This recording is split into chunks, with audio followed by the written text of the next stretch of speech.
Okay, thank you, Warren, for inviting me.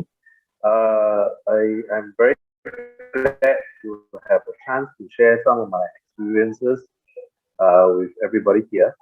So, I'm into consultant. I can see in the group you also have some consultant doing. But what we do primary is to assist primary enterprises to do their business and grow their business with insights into the industry, into the environment. Next,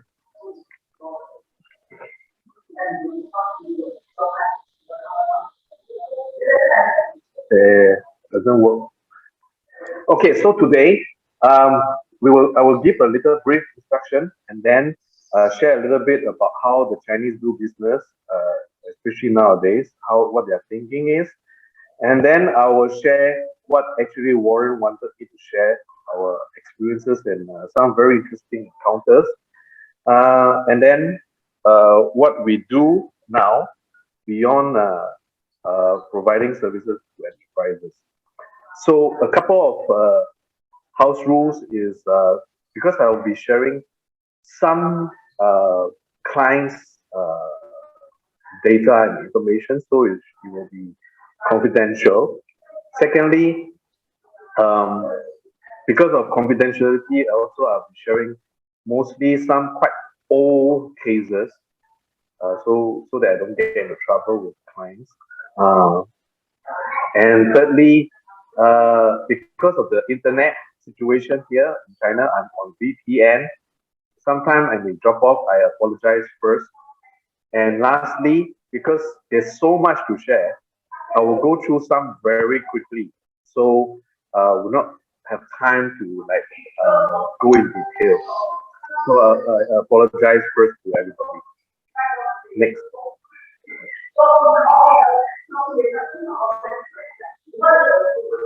A little bit about myself. I'm a Singaporean, but I've been in China since 1998. So I have been in different corporates like 3M, Tetra Pak.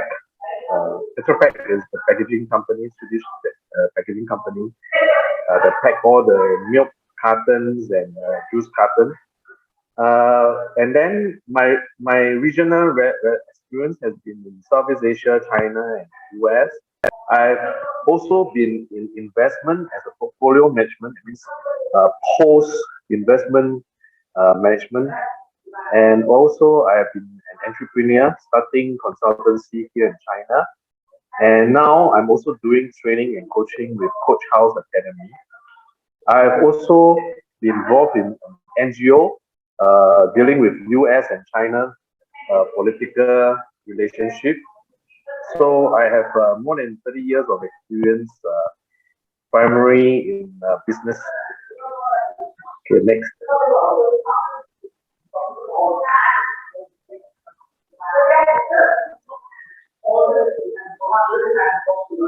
Okay, so what Cornerstone, the company that we are in, we assist enterprises with insights. We hope to let them be informed and make timely actions. Next.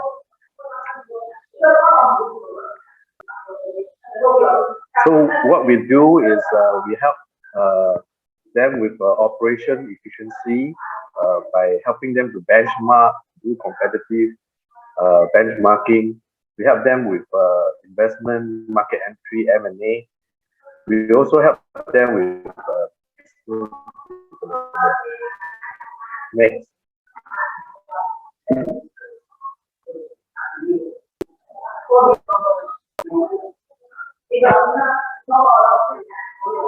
So these are some of our clientele. You can tell we have MNCs. A lot of them are Chinese, Japanese, and Korean, and some American. But you will see a lot of Japanese and some Korean. Next.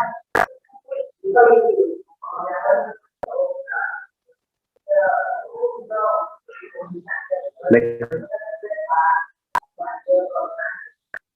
Yeah. Okay.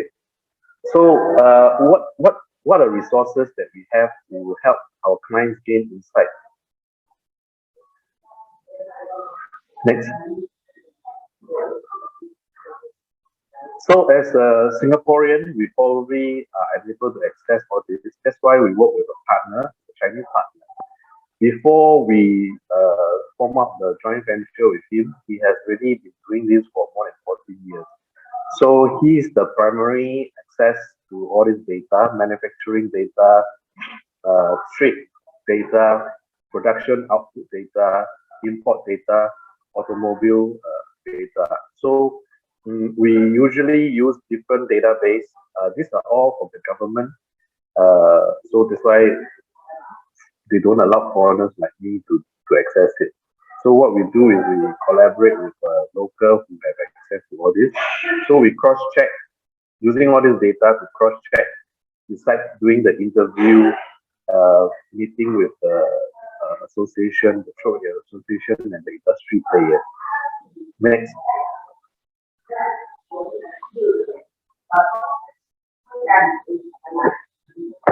So today's topic is we want to say that knowledge is power, and you need to have this knowledge to maneuver around and to make decisions and to make judgment. So let's talk a little bit about this. Next.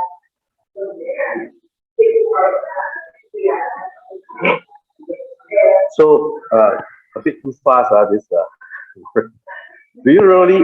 I want to ask everybody a question. Do you really know China and Chinese? Somebody saying that there are feedback noise.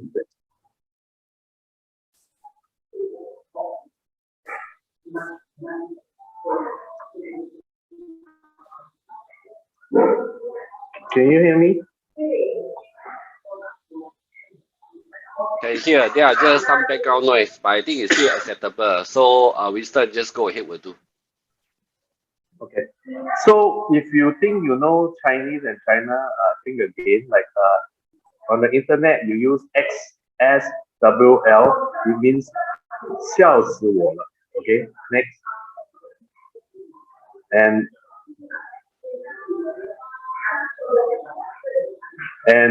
U1S1, 有一说一, to be honest. So I'm sure most of you do not even use all this. Next. Think again, if you think you know Chinese. I think the last time, maybe Lily, the last time talked a little bit about this. And this one, 羊毛出在狗身上就买单 actually. So this is actually a business model training that we do also in China. So you think about it, 羊毛and 猪 and 狗, all this, but it is a professional business model training. And so think again if you think you know China and Chinese. Next.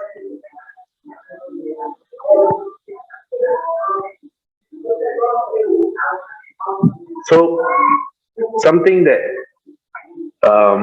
we know in English, in the Western management, we teach about SWOT analysis and stuff like that. Let me share with you what Chinese do. So this is, I hope you can understand some Chinese. I'll be using some Chinese here and there. If you do not know how to read Chinese or speak in Chinese or understand Chinese, my advice is maybe try to avoid doing business in China. So this is a business philosophy and how they manage. 正心取势，明道优术，素人合众见识. So this is also a training course that if you are interested, you can join. But next, but today we are not going to talk about all this. We're only talking about one, 取势, take advantage of the situation. Okay, just now all those we will not talk about. Next. So what does it mean by 取势? 势, there are 走势, 形势, 趋势. Okay, so you need to know. Next. So why do you need to know? 走势 is past trends. 形势 means what's the situation now. 趋势 is where you see the long-term trend. So you know this so that you can 顺势、借势，甚至造势. Okay, so all this is how the Chinese work. Next, so what does it mean by 顺势、借势 and 造势? So Lei Jun actually say this: 创业就是要做一头站在风口上的猪，风口站对了，猪也可以飞起来。So even pigs can fly. So what does it mean? So if you know the situation, you know how to take advantage of the situation, or you go along with the situation, or you can even make the situation to your advantage. So you are at the 风口站, so even pigs can fly. Next. So this is got to do with why we want to know about the 势, okay, 走势或者是形势或者是趋势. With this knowledge, we will be able to take advantage of the situation and avoid risky traps. And even it has proven over the years. Since I was here in China since 1998, I have seen so many destruction and transformation. And you may say some of them is with luck, but it's not really. They take advantage of the situation at that point of time. So this is why I want to share that it is important for one to know the situation in order to take advantage of it. Next. And at the same time, we are living in the VUCA era. If you are interested, we can in the future we can talk a little bit about VUCA. And one of the reasons is why we are facing a VUCA era is the world is changing from an industrial world to digital world. For our discussion today, we just want to touch on one thing is the industrial era. We talk about productivity, we talk about competitive strategy, but in the digital age, we want to be effective instead of efficient. We want to be agile. We want to know the situation quickly and adapt and adjust and reinvent ourselves. And the innovation has to be with the right direction. So in the past, we want to do things right. We want to be efficient, productive. But as we move on into the digital age, where information are available everywhere and everybody is connected, it's more important to do the right things. So to do the right things, you have to be clear about the situation. Next. So this is the part that actually Warren wanted me to share a little bit. So I'll be sharing some past examples of what are the homework that many players in China do before they enter into a business deal or do some merger and acquisition or do some investment. It is